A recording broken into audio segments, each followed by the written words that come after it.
প্ৰধানমন্ত্ৰীৰ অসম ভ্ৰমণৰ পূৰ্বে গুৱাহাটীত আপৰ পোষ্টাৰিং মোদী হটাও দেশ বচাও শীৰ্ষক শ্লোগানেৰে গুৱাহাটীত পোষ্টাৰিং আম আদমি পাৰ্টিৰ প্ৰধানমন্ত্ৰীৰ অসম আগমনৰ পূৰ্বে আপৰ এই পোষ্টাৰিং ৰাজনৈতিক মহলত সৃষ্টি হৈছে তীব্ৰ প্ৰতিক্ৰিয়াৰ 2 এপ্ৰিলত কেজৰিৱালে অসমত জনসভা সম্বোধন কৰি যোৱাৰ পাছতে এতিয়া যেন ৰাজ্যৰ ৰাজনীতিত সক্ৰিয় ৰূপত অৱতীৰ্ণ হোৱাৰ চেষ্টা চলাইছে আম আদমি পাৰ্টিয়ে উল্লেখযোগ্য যে 14 এপ্ৰিলত গুৱাহাটীত বিহুৰ গিনিজ ৰেকৰ্ডৰ অনুষ্ঠানত অংশগ্ৰহণৰ বাবে প্ৰধানমন্ত্ৰী নৰেন্দ্ৰ মোদী উপস্থিত হ'ব আৰু তাৰ পূৰ্বে আপে এতিয়া গুৱাহাটী মহানগৰীত আৰিছে এই বিশেষ পোষ্টাৰ দেশৰ প্ৰধানমন্ত্ৰীৰ অসম ভ্ৰমণৰ পূৰ্বে গুৱাহাটীত আপে পোষ্টাৰিং কৰিছে মোদী হটাও দেশ বচাও শীৰ্ষক শ্লোগানেৰে গুৱাহাটীত পোষ্টাৰিং আম আদমি পাৰ্টিৰ প্ৰধানমন্ত্ৰীৰ অসম আগমনৰ পূৰ্বে আপৰ এই পোষ্টাৰিং আৰু ৰাজনৈতিক মহলত ই সৃষ্টি কৰিছে তীব্ৰ প্ৰতিক্ৰিয়াৰ 2 এপ্ৰিলত কেজৰিৱালে অসমত জনসভা সম্বোধন কৰি যোৱাৰ পাছতে এতিয়া যেন ৰাজ্যৰ ৰাজনীতিত সক্ৰিয় ৰূপত অৱতীৰ্ণ হোৱাৰ চেষ্টা চলাইছে আম আদমি পাৰ্টিয়ে উল্লেখযোগ্য যে 14 এপ্ৰিলত গুৱাহাটীত বিহুৰ গিনিজ ৰেকৰ্ডৰ অনুষ্ঠানত অংশগ্ৰহণৰ বাবে প্ৰধানমন্ত্ৰী নৰেন্দ্ৰ মোদী আহিব আৰু তাৰ পূৰ্বে আপে এতিয়া গুৱাহাটী মহানগৰীত আৰিছে এই বিশেষ পোষ্টাৰ মোদী হটাও দেশ বচাও এই শব্দ বা এই কথাৰে সমৃদ্ধ কৰি তেওঁলোকে পোষ্টাৰিং কৰিছে গুৱাহাটী মহানগৰীত বৰ্তমান গণেশগুৰি আৰু আন প্ৰান্তত উৰণীয়া সেতুৰ তলত বা উৰণীয়া সেতুৰ খুঁটাত এই পোষ্টাৰিং কৰা হৈছে এখনৰ পাছত আন এখন পোষ্টাৰ আৰি দিয়া হৈছে আৰু তীব্ৰ প্ৰতিবাদী কাৰ্যসূচী যে তেওঁলোকে গ্ৰহণ কৰিছে সেইটো বুজাবলৈ চেষ্টা কৰিছে আম আদমি পাৰ্টিৰ তৰফৰ পৰা এই উদ্যোগ গ্ৰহণ কৰা হৈছে দেশৰ প্ৰধানমন্ত্ৰীৰ বিৰুদ্ধে এই পোষ্টাৰিং কৰা হৈছে 14 এপ্ৰিলত দেশৰ প্ৰধানমন্ত্ৰীগৰাকী গুৱাহাটীলৈ আহিব আৰু তাৰ পূৰ্বে আম আদমি পাৰ্টিয়ে পোষ্টাৰিং কৰিছে প্ৰধানমন্ত্ৰীৰ বিৰুদ্ধে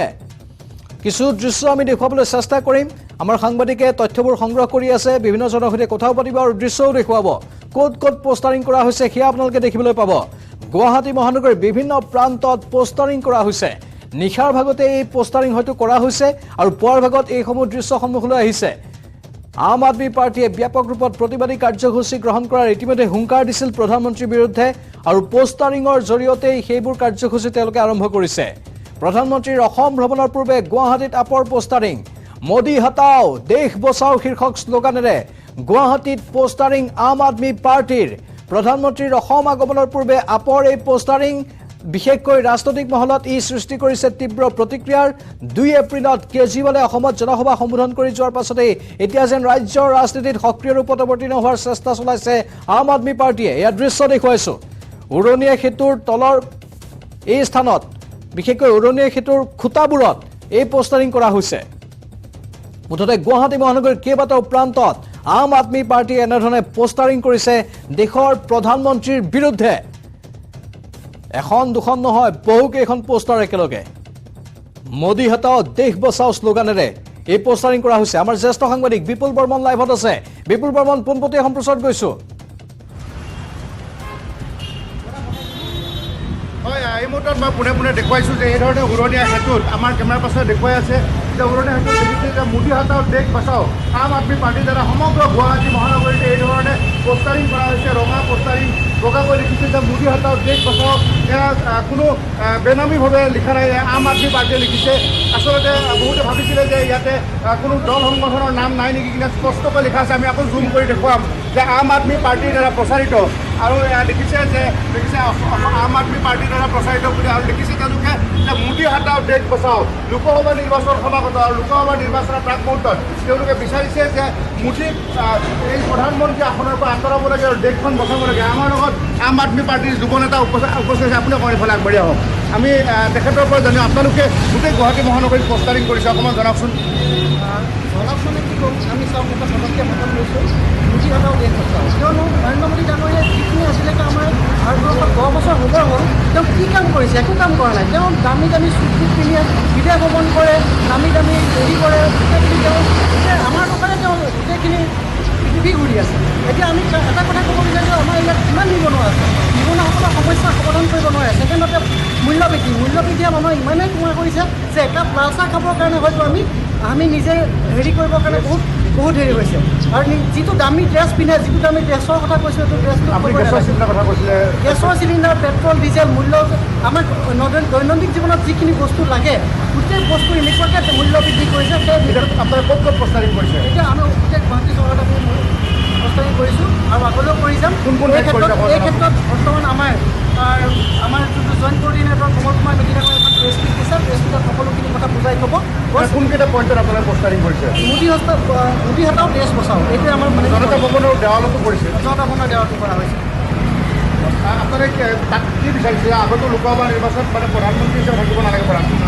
আমি এজন শিক্ষিত প্ৰধানমন্ত্ৰী বিচাৰোঁ অৰবিন্দ কেজৰিৱাল ডাঙৰীয়া সেইদিনাখন নিশ্চয় সকলোকে কৈছে ৰাইজৰ আগত আপোনালোকে লাইভ দিছে যে অৰবিন্দ কেজৰিৱালে বিচাৰিছে আমি বিচাৰিছোঁ যে অৰবিন্দ কেজৰিৱাল ডাঙৰীয়াৰ কথাত একমত হৈ এজন শিক্ষিত প্ৰধানমন্ত্ৰী বিচাৰোঁ যে আমি আনবোৰ এজন প্ৰধানমন্ত্ৰী আমি বিচৰা নাই আপোনাক ধন্যবাদ জনাইছোঁ মই পুনৰ দেখুৱাইছোঁ যে এয়া চাওক আমি বিভিন্ন ঠাইৰ পৰা আমি ফুটেজবোৰ আহৰণ কৰি আছোঁ দেখুৱাবলৈ চেষ্টা কৰিম কিন্তু এই মুহূৰ্তত গণেশগুৰি উৰণীয়া সেতুৰ তলত দেখুৱাইছোঁ যে মোদী হাতাও দেশ বচাও এই মোদী হ'ল আমাৰ দেশৰ প্ৰধানমন্ত্ৰী নৰেন্দ্ৰ মোদীক তেখেতসকলে কৈছে কাৰণ আম আদমী পাৰ্টীৰ যিগৰাকী মুৰব্বী দিল্লীৰ যি মুখ্যমন্ত্ৰী অৰবিন্দ কেজৰিৱালে মুকলিকৈ কৈ আছিলে যে নৰেন্দ্ৰ মোদী পঢ়া শুনা নাই বুলি পঢ়া শুনাৰ লগত থকা এগৰাকী দেশৰ প্ৰধানমন্ত্ৰী লাগে বুলি তেখেতে স্পষ্টকৈ অভিযোগ কৰিছিলে আৰু তাৰপিছতে আজি কেইদিনমান আগতে সোণাৰাম খেলপথাৰত যেতিয়া ভগৱান মান আৰু যে অৰবিন্দ কেজৰিৱাল দুয়োজনে আহিছিলে আহি অসমৰ মুখ্যমন্ত্ৰী হওক বা দেশৰ প্ৰধানমন্ত্ৰী সমালোচনা কৰিছিলে আৰু প্ৰাঞ্জল এতিয়া আমি দেখিছোঁ যে গণেশগুৰি উৰণীয়া সেতু জনতা ভৱন কাহিলীপাৰা চান্দমাৰী বিভিন্ন ঠাইত আজি গুৱাহাটী মহানগৰীত এনেধৰণে আম আদমী পাৰ্টী দ্বাৰা প্ৰচাৰিত বুলি তেওঁলোকে পোষ্টাৰিং কৰিছে ৰঙা পোষ্টাৰিং দেখোঁতে এনেকুৱা লাগিছিল যে আচলতে বাওঁপন্থী কোনোবা গ'লেহে CPI-CPIM এনেকুৱা ধৰণৰ প্ৰচাৰিং কৰিছে নহয় আম আদমী পাৰ্টীয়ে এই প্ৰচাৰিং কৰা আমি বৰ্তমান সময়ত দেখিছোঁ আৰু এই পোনপটীয়া সম্প্ৰচাৰত আমি দেখুৱালোঁ যে আম আদমী পাৰ্টীৰ নেতাসকলে বিভিন্ন ঠাইত কি ধৰণে প্ৰচাৰিং কৰিছে প্ৰাঞ্জল ধন্যবাদ বিপুল বৰ্মন আম আদমী পাৰ্টীৰ পোষ্টাৰিঙৰ দৃশ্য পোনপটীয়া সম্প্ৰচাৰ দৰ্শকসকলে দেখিলে মুঠতে ব্যাপক ৰূপত তেওঁলোকৰ এই প্ৰতিবাদ চলিব বুলি হুংকাৰ দিছে আম আদমী পাৰ্টীৰ সদস্যসকলৰ তৰফৰ পৰা বিভিন্ন স্থানত তেওঁলোকে পোষ্টাৰিং কৰিছে আৰু দেশৰ প্ৰধানমন্ত্ৰীৰ বিৰুদ্ধে বিভিন্ন শ্লোগান দিছে আৰু সৰব হৈ পৰিছে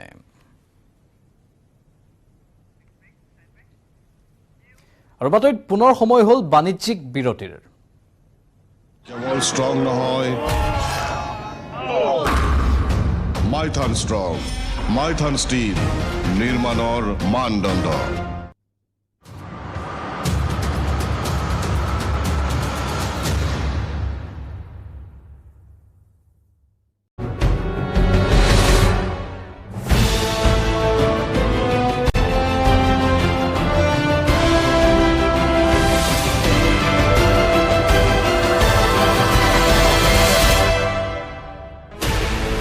16 channels, 15 languages, 26 states, 1,200 plus reporters, 67 plus crore viewers. India's largest news network, News 18 Network.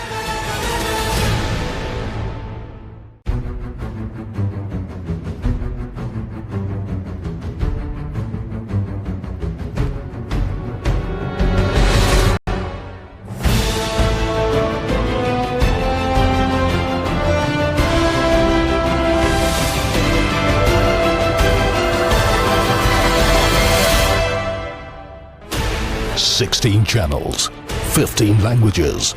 26 states. Bandipur ব্যাঘ্ৰ প্ৰকল্পত সাফাৰী কৰে প্ৰধানমন্ত্ৰীয়ে তামিলনাডুৰ মুদুমালাই ব্যাঘ্ৰ প্ৰকল্পতো প্ৰধানমন্ত্ৰী মোদী উপস্থিত হয় 50 বছৰ পূৰ্বে বাঘ ৰক্ষাৰ বাবে আৰম্ভ কৰা প্ৰজেক্ট টাইগাৰৰ বৰ্ষপূৰ্তি উপলক্ষে উপস্থিত হৈছে দেশৰ প্ৰধানমন্ত্ৰী গৰাকী বৰ্ষপূৰ্তিৰ সমান্তৰালকৈ বাঘ গণনাৰ পৰিসংখ্যাও প্ৰকাশ কৰিব প্ৰধানমন্ত্ৰী নৰেন্দ্ৰ মোদীয়ে ইফালে কৰ্ণাটকৰ পৰা উভতি আহি ইষ্টাৰ উপলক্ষে দিল্লীৰ সেক্ৰেট হাৰ্ট গীৰ্জালৈ অহাৰ সম্ভাৱনা আছে প্ৰধানমন্ত্ৰী নৰেন্দ্ৰ মোদী সন্ধিয়া 6 বজাৰ পৰা 6:30 বজালৈ গীৰ্জাত অনুষ্ঠিত কৰিব লগা এক অনুষ্ঠানত অংশগ্ৰহণ কৰিব নৰেন্দ্ৰ মোদীয়ে প্ৰধানমন্ত্ৰীগৰাকী উপস্থিত হৈ গীৰ্জাৰ প্ৰাৰ্থনাত অংশ লোৱাৰ লগতে মত বিনিময় কৰিব ৰাইজৰ সৈতে দিল্লীৰ পৰা আমাৰ সাংবাদিক ফৰহা খানে এক প্ৰতিবেদন যুগুতাইছে সেই প্ৰতিবেদন আগবঢ়াইছো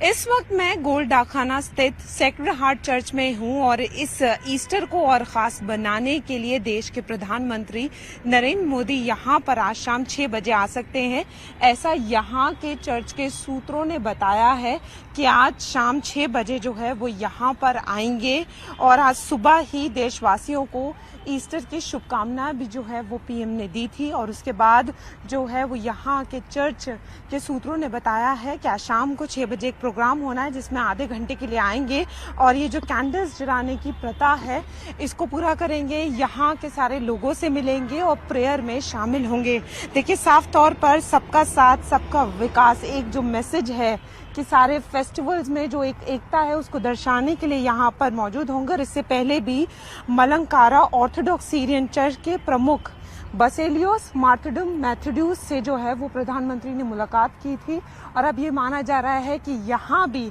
इस पावन पर्व पर, क्योंकि ये जो ईस्टर का पर्व है ये क्रिश्चियंस के लिए बहुत बड़ा पर्व होता है, यहाँ पर तमाम लोग आते हैं, तमाम तैयारियां होती हैं, तो इस मौके को और खास बनाने के लिए आज शाम को जो है पीएम यहाँ आ सकते हैं और चर्च की तरफ से तमाम तैयारी की जा रही है। चर्च के सूत्रों ने कहा है कि उनकी कंफर्मेशन मिली है और इस पावन पर्व पर वो यहाँ आएंगे, सबसे मिलेंगे। कैमरामैन प्रकाश के साथ फराह खान, न्यूज़ 18 दिल्ली।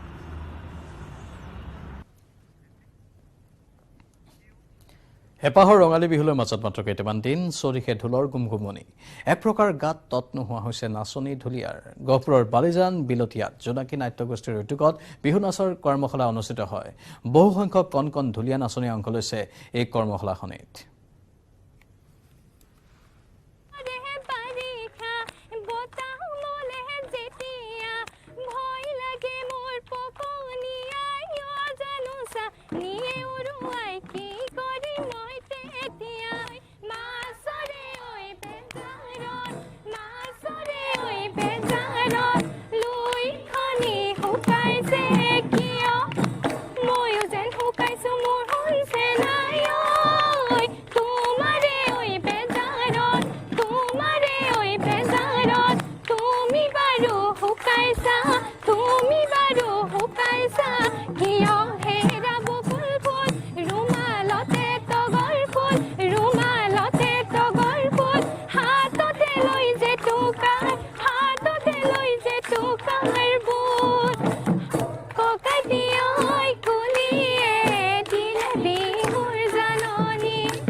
আমাৰ সাংবাদিক পলাশ ফুকনে। নিশ্চয়কৈ ৰঙালী বিহু আহি আছে, গতিকে প্ৰতিজন অসমীয়াৰ গা 7খন-8খন হৈছে, প্ৰাণ চঞ্চলা হৈ উঠিছে প্ৰতিগৰাকী নাচনী। আৰু বিহুৰ কৰ্মশালাসমূহ ইতিমধ্যে অনুষ্ঠিত হৈ আছে আৰু মই গহপুৰৰ বালিজান বিলতীয়াত উপস্থিত আছোঁ। সতীৰ্থ হৈ দেখা পোৱা এই মুহূৰ্তত বিহুৰ কৰ্মশালাত যথেষ্ট সংখ্যক নাচনীয়ে অংশগ্ৰহণ কৰিছে আৰু প্ৰশিক্ষকে ইয়াত নাচনীসকলক শিকাইছে, ঢুলীয়াসকলক শিকাইছে আৰু এয়াই হৈছে ৰঙালী বিহুৰ আনন্দ। বিহু জুৰিছে আৰু এই ইয়াত কৰ্মশালাত অংশগ্ৰহণ কৰা এইসকল নাচনীয়ে বিহুৰ কেইটা দিনত বিভিন্ন ঠাইত আচলতে হুঁচৰি গাব, বিহু পৰিৱেশন কৰিব। আমি প্ৰথমে বিহু গীতৰ মাজলৈ সোমাই গৈছোঁ।